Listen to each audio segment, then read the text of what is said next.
Yes, sir. Go ahead. The legalization of cannabis. The illegality of cannabis is outrageous, an impediment to full utilization of a drug which helps produce the serenity and insight, sensitivity, and fellowship so desperately needed in this increasingly mad and dangerous world. That was said by Carl Sagan. Marijuana, we all know what it is, what it does, and how illegal it is, but one thing you probably didn't know is the average number of deaths per year from cigarettes is 430,000, alcohol is more than 85,000, and caffeine amounts to about 10,000, and pain relievers kill 7,500 people per year. Now, the number of deaths ever recorded from cannabis is 0. This chart shows you that saying, what I just told you. That goes back to 2002. The cost of keeping it illegal is extremely expensive. In the United States, all levels of government, federal, state, and local authorities participate in the war on drugs. Marijuana laws alone cost American taxpayers $10.7 billion each year, and $31 billion are lost in tax revenues. It wastes taxpayer dollars, fills prisons with nonviolent criminals. It creates a black market for drugs, which turns into increased crime. And pharmaceutical companies they lobby against this to keep it illegal, because if it was legal, they would lose revenue in pharmaceutical drugs.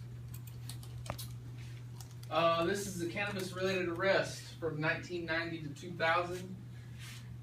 As you can see, in 2007, 900,000 people were arrested. These are all people that went to jail that we all had to pay for.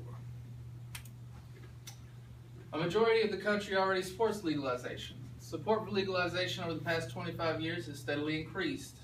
Just 16% of those surveyed by CNN in 1990 supported legalizing marijuana. Recent polling puts support at over 50%. A clear sign that legalization takes hold in more states, support for greater access to the drug increases. This is a map showing where it is illegal, decriminalized, medicinal only, medicinal and decriminalized, and recreational. There's only 20 states still holding out that it's still completely illegal, but it's moving forward. Legalization could lead to billions of dollars in tax revenue. When states legalize pot, they can levy substantial taxes on marijuana industry and generate much needed revenue for their budgets. Colorado is bringing in $7.5 million a month, and they're projected to do between $90 and $100 million next year. The Drug Policy Alliance also says that California can raise $1.4 billion next year if it is completely legal.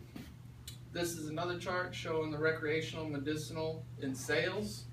Recreational is out surpassing medicinal. States with legalization are doing better. Colorado legalized it a little over a year ago. Sales exceeded medical sales in the state, suggesting that state-regulated marijuana may be a viable alternative to the black market, and Denver's crime rates have decreased. This is showing their crime rate from 2013 into now. Obviously, everything's went down a significant percentage. It contains 60 active ingredients known as cannabinoids. The body naturally makes these from its own cannabinoids to modulate pain.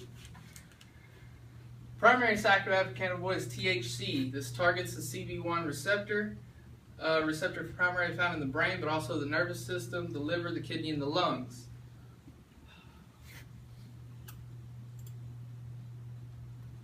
Thus, activating the receptor requires a response to pain. A 2000 study in the Journal of Neurology, John Abrams and his colleagues found that marijuana is effective at reducing neuropathic pain or pain caused by damaged nerves in HIV patients. It's also been shown to help with multiple sclerosis as well. From 1850 to 1937, cannabis was used as a prime medicine for more than 100 separate illnesses or diseases in the U.S. Obviously, I don't smoke weed. I'm still in the military, but I've had family members and friends who have had cancer and such health issues, and they've used it, and it's all benefited them greatly.